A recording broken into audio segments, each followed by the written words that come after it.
Happy morning, students. Today now we are going to talk about this lesson, map reading.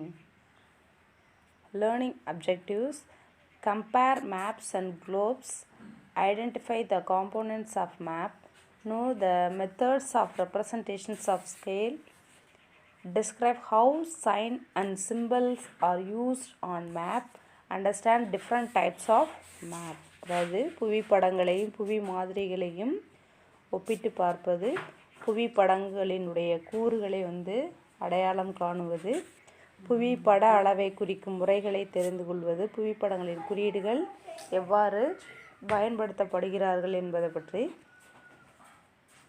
Explain பண்ணுறது, plus பல்வேறு வகையான புவிப்படங்களை புரிந்து கொள்ளுது. இந்த லெசனில் பார்க்க போகிறோம். Introduction. Maps and globe are important tools for geographers. Map help geographers compare places and relate people's activities to the locations where they live. Cartographers use various methods to make maps as precise as possible. Their designs map is a way that they can be read and understood the people throughout the world. அதாவது புவி மாதிரிகளைப் போல புவி வரைபடங்களையும் புவியியலாளர்கள் அப்படின்னு சொல்லும்போது அது ஒரு முக்கிய கருவியாக எடுத்திருக்காங்க. பல்வேறு இடங்களை இதன் மூலம் ஒப்பீடு செய்வதும், மக்களுடைய நடவடிக்கை வாழ்க்கை, அவங்களுடைய இருப்பிடம், அவர்களுடைய வாழ்விடங்கள், இதெல்லாம் புவிப்படங்கள் மூலமாக ஒப்பீடு செய்ய பயன்படுத்தப்படுறாங்கன்னு சொல்கிறாங்க. மிக சுருக்கமாக சித்தரிக்கக்கூடிய முறைகளை புவியியலாளர்கள் கையாளுகிறார்கள் அப்படின்னு சொல்கிறாங்க. அப்போ வாட் இஸ் த மேப்? மேப்னா என்ன? புவிப்படம்னா என்ன? A map is a visible representations of an entire or a part of an area typically represented on a flat surface. The work on a map is to illustrate specific and detailed features of particular area, most frequently used to illustrate the geography. அதாவது புவிப்படம் அப்படின்னு சொல்லும்போது முழு புவியையோ அல்லது புவியினுடைய ஒரு பகுதியையோ சமதள பரப்போட அளவையோட பதிலிட்டு காட்டும் ஒரு முறை தான் புவிப்படம் அப்படின்னு சொல்கிறாங்க, மேப். அப்போ குறிப்பிட்ட இடத்தில் உள்ள விவரங்களை, குறிப்பாக புவியியல் சார்ந்த விவரங்களை தெளிவாக காண்பிப்பது தான் புவிப்படத்தினுடைய பணி அப்படின்னு சொல்லி சொல்கிறாங்க. Map reading.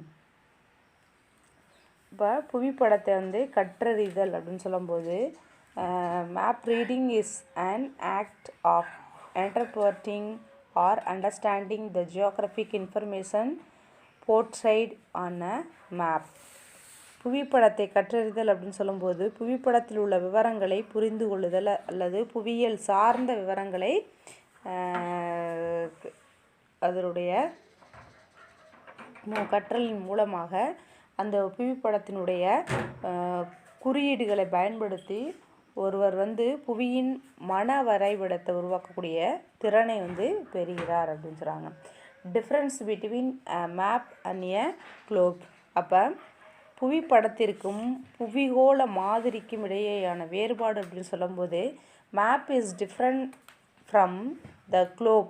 Map gives a 2-dimensional representations of a certain region of the entire world, while a globe gives a 3-dimensional representations of a entire world of the earth. அதாவது மாடல் ஆஃப் த எர்த். இப்போ புவிப்படம் புவிகோள மாதிரி அப்படின்னு சொல்லும்போது பெரிய அளவில் வேறுபடுதுன்னு சொல்கிறாங்க. இந்த புவியின் இரு பரிணாமத்தை புவிப்படங்கள் மூலமாக சித்தரிப்பது சொல்கிறாங்க. அதாவது புவியை முப்பரிமாணத்தில் சித்தரிக்கக்கூடிய புவியின் வடிவியலான ஒரு சிறிய தோற்றம் அப்படின்னு சொல்கிறாங்க.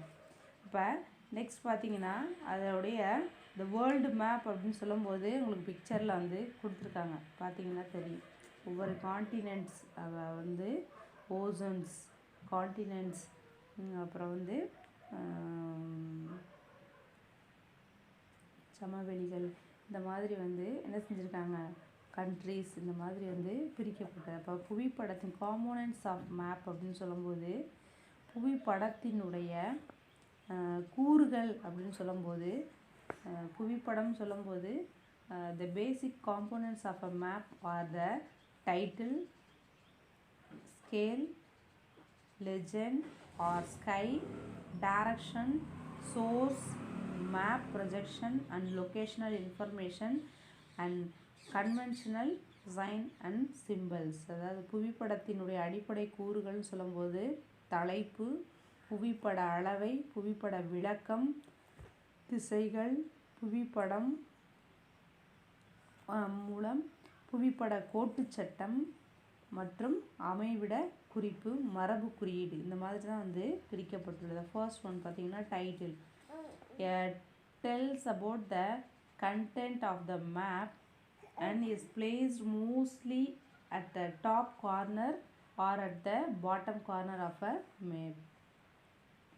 புவிப்படத்தில் கொடுக்கப்பட்டுள்ள உள்ளடக்கம் அப்படின்னு சொல்லும்போது அதை கூறுவது தான் வந்து தலைப்பு. பொதுவாக தலைப்பு அப்படின்னு சொல்லும்போது புவிப்படத்தினுடைய மேலே கீழே ஒரு விளிம்பு பகுதியில் கொடுக்கப்பட்டிருக்குன்னு சொல்கிறாங்க. நெக்ஸ்ட் பார்த்திங்கன்னா ஸ்கேல், புவிப்பட அளவை. The scale is ratio between the actual distance on the ground and the distance shown on the map.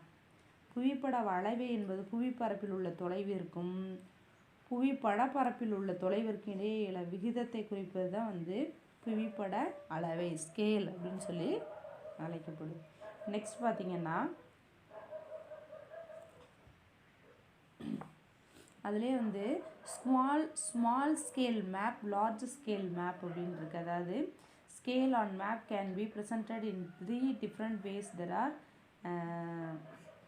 இந்த இதில் என்ன சொல்கிறாங்க அப்படின்னா the large scale map portray the information in detail that the small scale map. For example, physical map of India represents a small area of a earth but gives us more information. However, there is no criteria the classification of map based on scale. It is only a comparative term. சிறிய பகுதிகளான வட்டம் அல்லது மாவட்டம் போன்றவற்றை காண்பிக்க பெரிய அளவை வந்து புவிப்படங்கள் வந்து பயன்படுத்தப்படுகிறது. இந்த புவிப்படங்கள் சொல்லும்போது சிறிய அளவை புவிப்படங்களை விட அதிக விவரங்களை தருகிறது. உதாரணமாக வந்து இந்திய இயற்கை அமைப்பு அப்படின்னு சொல்லும்போது உலகின் ஒரு நிலப்பகுதியை காண்பிப்பதால் அதிக விவரங்களை தருகிறது அப்படின்னு சொல்கிறாங்க. இப்போது ஒரு ஒப்பீடு அப்படின்றது வந்து இதை சொல்லலாம் அப்படின்னு சொல்கிறாங்க.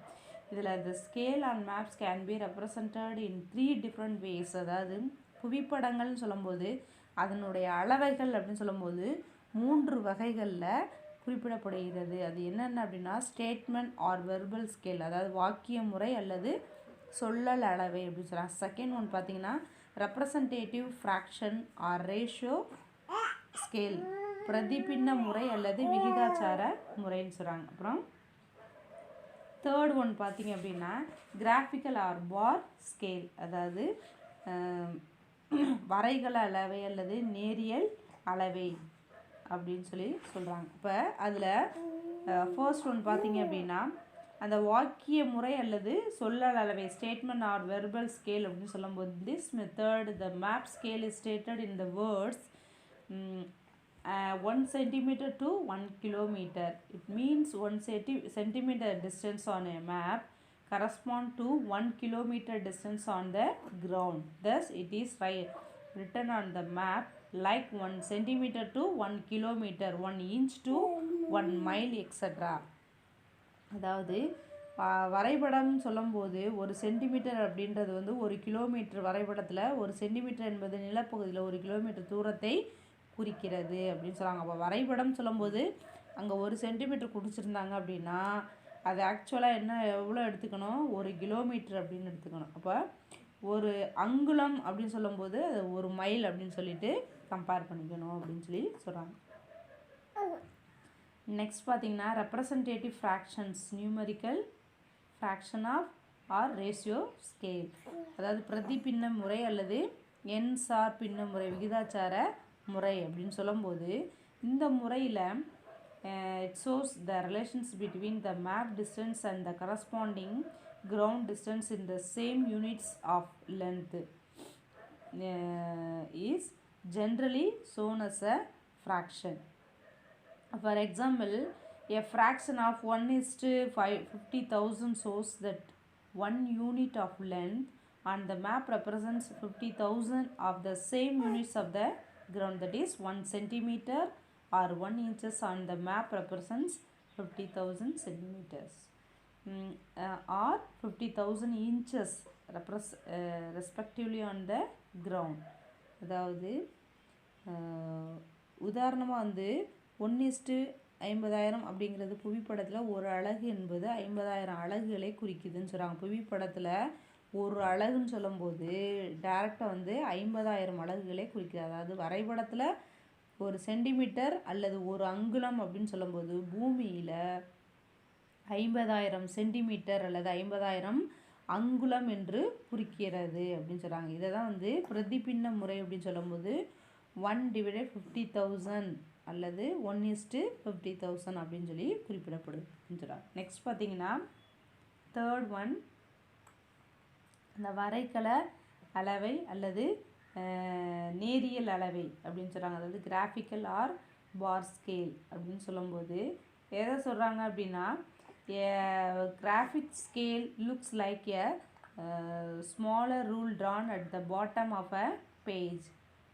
This line is divided and subdivided into length, each of which represents a certain distance on the ground. In this way, distance on the ground can directly be measured and read off from the map by using a piece of starting or dividers. This scale has added advantage for taking copies of map as the measurement does not changes. அதாவது இந்த அளவை வந்து ஒரு சிறிய வரைகோல் போன்று வரைபடத்தின் அடிப்பகுதியில் குறிக்கப்பட்டிருக்குன்னு சொல்கிறாங்க. இந்த கோடு அப்படின்னு சொல்லும்போது சிறிய பகுதிகளாக பிரிக்கப்பட்டிருக்கும். இதன் ஒவ்வொரு சிறு பகுதியும் நிலப்பகுதியில் உள்ள ஒரு குறிப்பிட்ட தூரத்தை வந்து குறிப்பாக அமைந்துள்ளதுன்னு சொல்கிறாங்க. அப்போ ஒரு சிறு துண்டு நூல் அல்லது பிரிப்பான்களோட உதவியோட புவிப்படத்தில் உள்ள அளவை கொண்டு நேரடியாக நிலப்பகுதியில் உள்ள சரியான தூரத்தை அளவிட முடியும்னு சொல்கிறாங்க. இந்த வகையை வந்து மாறாதவை அப்படின்னு சொல்கிறாங்க. இப்போ புவிப்பட நகல்களில் இது எடுத்துக்கொள்கிறதுக்கு ஏதுவாக அமைகின்றது அப்படின்னு சொல்லி சொல்கிறாங்க. அதில் இந்த கிராஃபிக் ஸ்கேல் அடுத்து பார்த்திங்கன்னா புவிப்படம், அதாவது டைரக்ஷன் அப்படின்னு சொல்லும்போது a map must indicate direction. This is done by means of an arrow pointing to the north. Once the north is located, it is easy to find the rest of the direction. திசைகள் அப்படின்னு சொல்லும்போது புவிப்படத்தின் திசைகளை குறிப்பிடுவது அவசியம் சொல்கிறாங்க.